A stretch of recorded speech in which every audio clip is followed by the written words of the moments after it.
शांति। आज 16 मई है। बाबा की मीठी याद में स्थित होकर, अपने आत्मिक स्वरूप में स्थित होकर हम बाबा के मीठे मधुर महावाक्य सुनेंगे। मुरली का सार है, मीठे बच्चे, तुम्हारा लव एक बाप से है क्योंकि तुम्हें बेहद का वर्षा मिलता है। तुम प्यार से कहते हो, क्या कहते हो?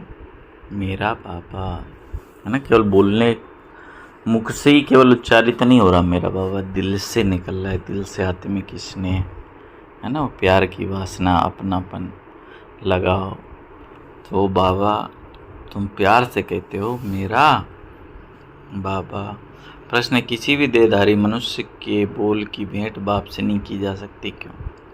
है ना। दुनिया में कोई भी प्रवचन है, सत्संग है, उसकी तुलना भगवान के शब्दों से नहीं की जा सकती। क्यों? क्योंकि बाप का एक एक बोल महावाक्य है, जिन महावाक्यों को सुनने वाले महान अर्थात पुरुषोत्तम बन जाते हैं। इतना कमाल है बाबा की वाणी का। अगर रोज नियमित रूप से कोई बाबा के मधुर महावाक्य सुनता है तो उसका परिवर्तन आए ना, ये हो ही नहीं सकता, है ना। तो इसलिए बाबा ने कहा कि एक एक बोल महावाक्य है, महावाक्यों को सुनने वाले महान अर्थात पुरुषोत्तम बन जाते हैं। बाबा के महावाक्य गुलगुल अर्थात फूल बना देते हैं। मनुष्य के बोल महावाक्य नहीं है, उनसे तो और ही नीचे गिरते आए हैं। गीत है, बदल जाए दुनिया न बदलेंगे हम। ओम शांति। गीत की पहली लाइन में कुछ अर्थ है, बाकी सारा गीत कोई काम का नहीं है। कौन सा? बदल जाए दुनिया न बदलेंगे, है ना। जैसे गीता में भगवान वाच मन मना भव मध्याजी भव, ये अच्छा ठीक है, इसको कहा जाता है आटे में नमक। अब भगवान किसको कहा जाता है, ये तो बच्चे अच्छी रीति जान गए हैं। भगवान शिव बाबा को कहा जाता है। शिव बाबा आकर शिवालय रचते हैं। आते कहाँ पे हैं? वैश्यालय में। खुद आकर कहते हैं, मीठे मीठे लाडले शिकल देरवानी बच्चों, सुनती तो आत्मा है ना। जानते हो हम आत्मा अविनाशी हैं, ये देह विनाशी है। हम आत्मा अब अपने हम अपने परम पिता परमात्मा से महावाक्य सुन रहे हैं। किससे सुन रहे हैं? मैं आत्मा सम्मुख सुन रही हूँ परम पिता परमात्मा से। महावाक्य एक परम पिता परमात्मा के हैं, जो महान पुरुषोत्तम बनाते हैं, है ना। महावाक्य किसको कह सकते हैं? केवल वही शब्द जो आत्मा को पुरुषोत्तम बनाए, श्रेष्ठ बनाए। बाकी जो महात्माएं गुरु आदि हैं उनके कोई महावाक्य नहीं है। शिवोहम जो कहते हैं वह भी सही वाक्य है नहीं। अभी तुम बाप से महावाक्य सुनकर गुलगुल बनते हो। कांटे और फूल में कितना फर्क है। अभी तुम बच्चे जानते हो, हमको कोई मनुष्य नहीं सुनाते हैं। इस पर शिव बाबा विराजमान है, वह भी आत्मा है, परंतु उनको कहा जाता है परमात्मा, माने ब्रह्मा तन में विराजमान होकर बाबा महावाक्य सुना रहे हैं। अभी पतित आत्माएं कहती हैं, हे परमात्मा हो आकर हमको पावन बनाओ। वह है ही परम पिता, परम बनाने वाला, माने श्रेष्ठ बनाने वाला। तुम पुरुषोत्तम अर्थात सब पुरुषों में उत्तम पुरुष बनते हो। वह हैं देवताएं। परम पिता अक्षर बहुत मीठा है, सर्वव्यापी कह देते हैं तो मीठापन आता ही नहीं। तुम्हारे में भी बहुत थोड़े हैं जो प्यार से अंदर याद करते हैं। वह स्त्री पुरुष तो एक दो को स्थूल में याद करते हैं। यह है आत्माओं का परमात्मा को याद करना बहुत प्यार से। भक्ति मार्ग में इतना प्यार से पूजा नहीं कर सकते, वह लव नहीं रहता, जानते नहीं तो लव कैसे हो। अभी तुम बच्चों का बहुत लव है। आत्मा कहती है मेरा बाबा। आत्माएं भाई भाई है ना, हर एक भाई कहते हैं। बाबा ने हमको अपना परिचय दिया है, परंतु वह लव नहीं कहा जाता। जिससे कुछ मिलता है उसमें लव रहता है। बाप में बच्चों का लव रहता है, क्योंकि बाप से वर्षा मिलता है। जितना जास्ती वर्षा उतना बच्चे का जास्ती लव रहेगा। अगर बाप के पास कुछ भी प्रॉपर्टी नहीं, दादे के पास है, तो फिर बाप से इतना लव नहीं रहेगा, फिर दादे से लव हो जाएगा, है ना। बाबा ने बोला अभी का जो समय है, कलयुग का समय, जितनी प्राप्ति उतना ज़्यादा प्यार करते हैं। बाबा कह रहे समझेंगे, इससे पैसा मिलेगा। अभी तो है। तो बाबा ने बोला कि दुनिया में जो लव रहता है वो किसके आधार पे है? प्राप्ति के आधार पे है। तो समझेंगे, उनसे पैसा मिलेगा। अभी तो बेहद का बाप तुम बच्चे जानते हो, हमको बाप पढ़ाते हैं, तो बहुत खुशी की बात है। भगवान हमारा बाप है, जिस रचता बाप को कोई भी नहीं जानते। न जानने के कारण फिर क्या कह देते हैं, अपने को ही बाप कह देते हैं। जैसे बच्चों से पूछो तुम्हारा बाप कौन है, आखिर कह देते हैं हम। अभी तुम बच्चे जानते हो उन सब बापों का बाप है ज़रूर। हमको भी अभी बेहद का बाप मिला है, जिसका कोई बाप है नहीं, ये ऊँचते ऊँच बाप। तो बच्चों के अंदर में खुशी रहनी चाहिए। उन यात्राओं पर जाते हैं तो वहाँ इतनी खुशी नहीं रहेगी, क्यों खुशी नहीं रहती? क्योंकि प्राप्ति है नहीं, सिर्फ दर्शन करने जाते हैं। मुफ्त में कितने धक्के खाते हैं, एक तो टिप्पण घिसी और दूसरा प्राप्ति कुछ नहीं। सिर्फ दर्शन करने जाते हैं, मुफ्त में धक्के खाते हैं। तो बाबा बोला पैसे बहुत खर्च करते हैं, प्राप्ति है नहीं। भक्ति मार्ग में अगर आमदनी होती तो भारतवासी बहुत साहूकार हो जाता, क्योंकि जितनी भक्ति भारत में उतनी और कहीं नहीं है। ये मंदिर आदि बनाने में करोड़ों रुपया खर्च करते हैं। तुम्हारा सोमनाथ का मंदिर एक नहीं था, सब राजाओं के पास मंदिर थे। तुमको कितने पैसे दिए थे? 5000 वर्ष पहले तुमको विश्व का मालिक बनाया था। एक बाप ही कहते हैं कि आज से 5000 वर्ष पहले तुमको राजयोग सिखाकर ऐसा बनाया था, है ना? कितना सुंदर देवी देवता बनाया था। अभी तुम क्या बन गए हो? बुद्धि अभी बुद्धि में आना चाहिए। हम कितना ऊंच थे और पुनर्जन्म लेते लेते एकदम पट पर आकर पड़े, है ना? कहाँ थे और कहाँ आ गए? कहाँ सोने की चिड़िया, कहाँ देखो कंगाल हो गए, कौड़ी मिसल बन पड़े हैं। फिर अभी हम बाबा के पास जाते हैं, जो बाबा हमको विश्व का मालिक बनाते हैं। ये एक ही यात्रा है, जबकि आत्माओं को बाप मिलते हैं तो अंदर में वह लव रहना चाहिए। तुम बच्चे जब यहाँ आते हो तो बुद्धि में रहना चाहिए कि हम उस बाप के पास जाते हैं, जिससे हमको फिर से विश्व की बादशाही मिलती है। वह बाप हमको शिक्षा देते हैं, बच्चे दैवी गुण धारण करो। क्या शिक्षा देते हैं? बच्चे दैवी गुण धारण करो, सर्वशक्तिमान पतित पावन मुझ बाप को याद करो। मैं कल्प कल्प आकर कहता हूँ कि मामिकम याद करो तो विकर्म विनाश होंगे। दिल में यह आना चाहिए कि हम बेहद के बाप के पास आए हैं। बाप क्या कहते हैं? मैं गुप्त हूँ। आत्मा कहती है मैं गुप्त हूँ। तुम समझते हो हम जाते हैं शिव बाबा के पास, ब्रह्मा दादा के पास, जो कंबाइंड है उनसे हम मिलने आए हैं, जिससे हम विश्व के मालिक बनते हैं, है ना? कौन कंबाइंड है? शिव बाबा और ब्रह्मा बाबा। अंदर में कितनी बेहद की खुशी होनी चाहिए। जब मधुवन में आने के लिए अपने घर से निकलते हो तो अंदर में गदगद होना चाहिए, है ना, कि हम किससे मिलने जा रहे हैं। बाप हमको पढ़ाने के लिए आया है, हमको दैवी गुण धारण करने की युक्ति बताते हैं। घर से निकलते समय ही अंदर में ये खुशी रहनी चाहिए। जैसे कन्या पति के साथ मिलती है तो जेवर आदि पहनती है तो मुखड़ा ही खिल जाता है। वह मुखड़ा खिलता है किसके लिए?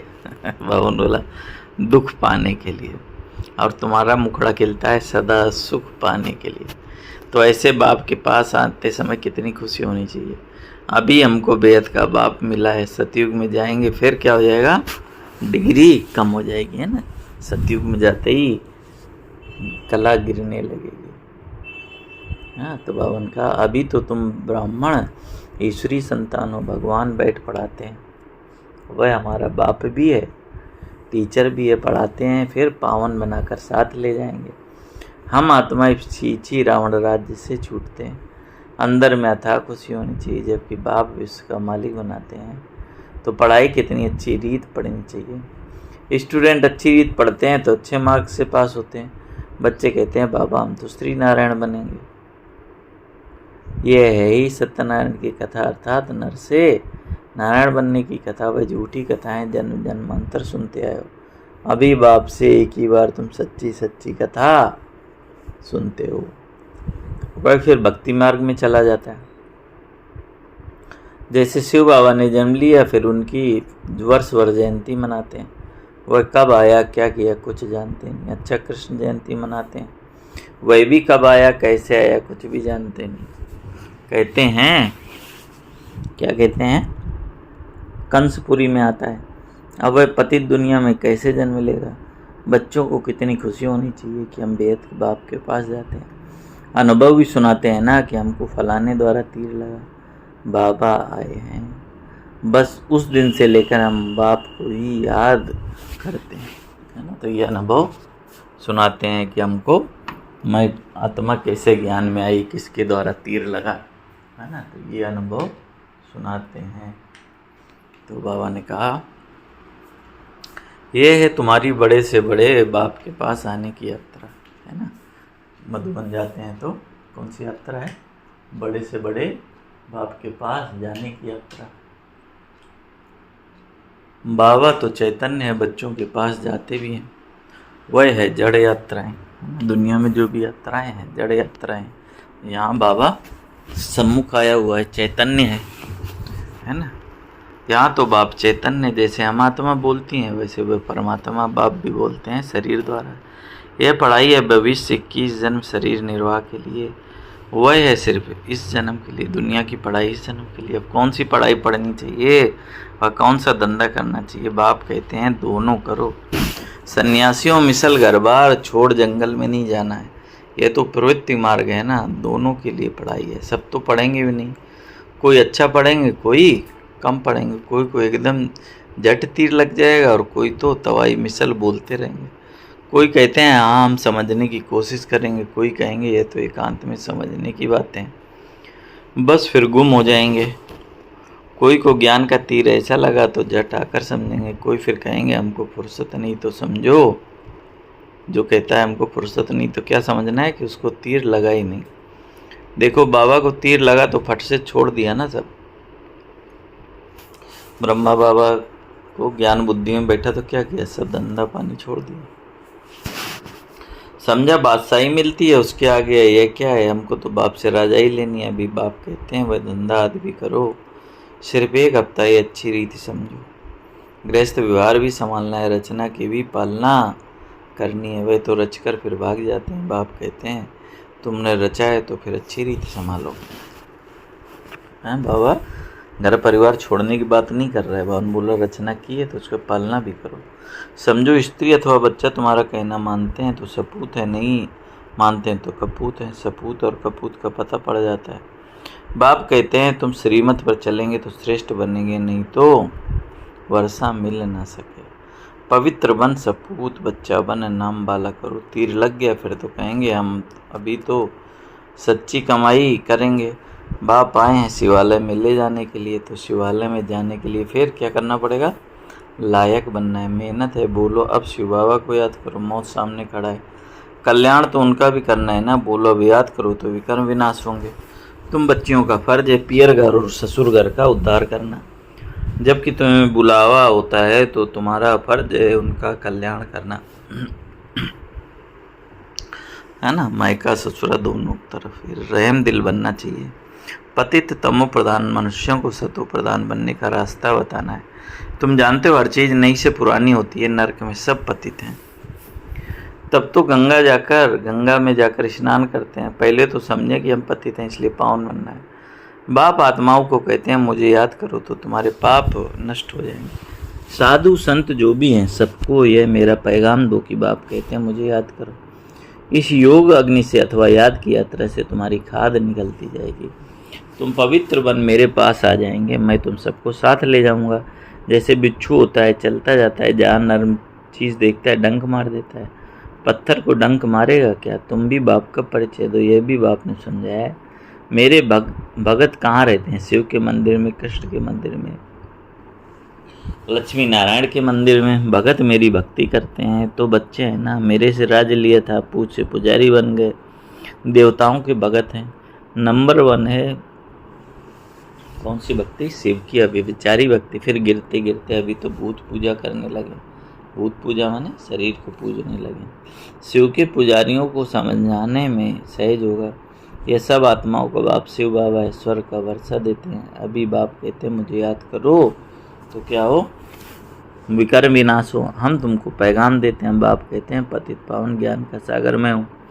ज्ञान भी सुना रहा हूँ, पावन बनने के लिए योग भी सिखा रहा हूँ। ब्रह्मा तन से मैसेज दे रहा हूँ।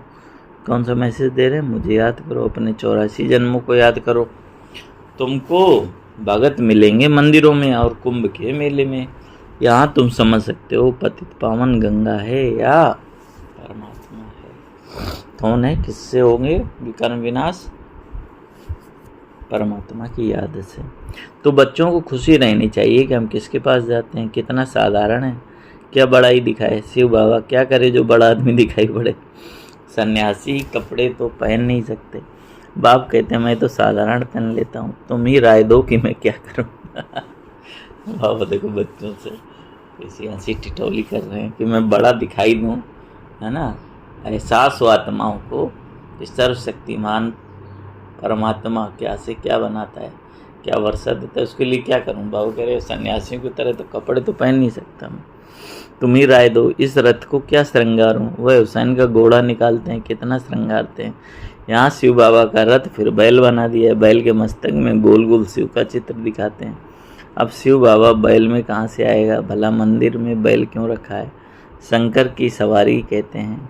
सूक्ष्म तन में शंकर की सवारी होती है क्या? यह सब है भक्ति मार्ग का ड्रामा जो नूंद है। अच्छा मीठे मीठे सुप्रदेव बच्चों के प्रति माता पिता बाप दादा का याद प्यार और गुड मॉर्निंग। रूहानी बाप की रूहानी बच्चों को नमस्ते। हम रूहानी बच्चों की रूहानी बाप दादा को याद प्यार गुड मॉर्निंग, नमस्ते बाबा, नमस्ते, शुक्रिया बाबा, शुक्रिया। धारणा के लिए मुख्य सार अपने आप से प्रतिज्ञा करनी है कि अभी हम सच्ची कमाई करेंगे, स्वयं को शिवालय में ले जाने के लायक बनाएंगे, सपूत बच्चा बनकर श्रीमत पर चल बाप का नाम वाला करेंगे, रहम दिल बन तमो प्रधान मनुष्यों को सतो प्रधान बनाना है, सबका कल्याण करना है, मौत के पहले सबको बाप की याद दिलानी है। वरदान है हर मनुष्य आत्मा को अपनी तीनों कालों का दर्शन कराने वाले दिव्य दर्पण। वो दर्पण क्या करता है? आईना है, दिखा देता है असलियत। तो आप बच्चे अब ऐसा दिव्य दर्पण बनो जिस दर्पण द्वारा हर मनुष्य आत्मा अपने तीनों कालों का दर्शन कर सके, उन्हें स्पष्ट दिखाई दे कि क्या था, अभी क्या हूँ और भविष्य में क्या बनना है। जब जानेंगे अर्थात अनुभव करेंगे, वह देखेंगे कि अनेक आत्माओं की प्यास व अनेक जन्मों की आशाएं मुक्ति में जाने की और स्वर्ग में जाने की अभी पूर्ण होने वाली हैं। तो सहज ही बाप से वर्षा लेने के लिए आकर्षित होते जाएंगे। स्लोगन है एक बल एक भरोसा। इस पाठ को पक्का करो तो क्या होगा? बीच भंवर से सहज निकल जाएंगे, है ना। अगर विश्वास है, एक बल एक भरोसा, अव्यक्त सारे रूहानी रॉयल्टी और प्योरिटी की पर्सनालिटी धारण करो। वारिस क्वालिटी तब प्रत्यक्ष होगी जब आप अपनी प्योरिटी की रॉयल्टी में रहेंगे।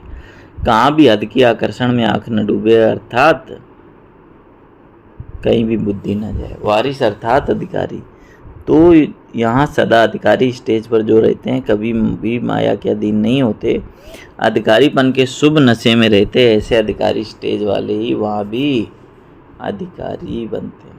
जो अभी भी अधिकारी हैं अपनी स्टेज पर, वो भविष्य में भी अधिकारी बनते हैं। अच्छा, ओम शांति, ओम शांति, ओम शांति। तो बाबा ने कहा तुम्हारा लव एक बाप से होना चाहिए, है ना, और प्यार से कहो बाबा, है ना।